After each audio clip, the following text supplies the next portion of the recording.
Despite the general lack of empirical support from well-controlled studies for the claims of Chris and other similar seers, there continues to be a demand for their services.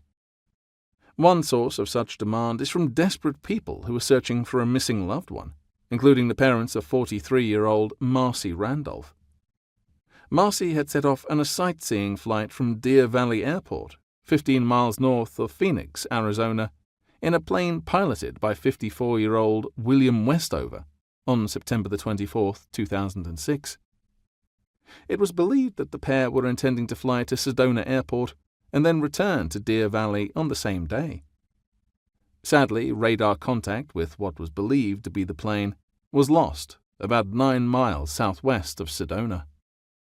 It was arranged for Chris to fly to Arizona in the hope that his dreams might provide vital clues in the search for the missing plane, which was now presumed to have crashed somewhere in the area. Previous searches for the wreckage in the rugged and extreme terrain had proved unsuccessful. On the basis of information in Chris's dreams, it was decided to focus the search in an area around Snake Canyon and Diablo Canyon. Unfortunately, this search also failed to discover the crashed plane, but the viewer was left with the strong impression that it might indeed be somewhere in that area. In April 2009, however, long after the documentary had been broadcast, the wreckage of the plane was found, along with the skeletal remains of its occupants.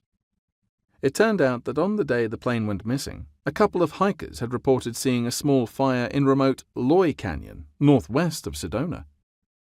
They reported the fire to the authorities, but neither they nor the authorities to whom they reported the fire were aware that a plane had gone missing at that time, so no one connected the two events.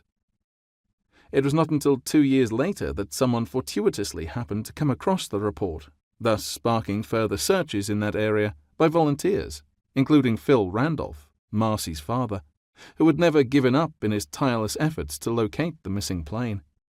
These volunteers narrowed the search area down further by matching aerial photographs to a photograph taken by the hikers.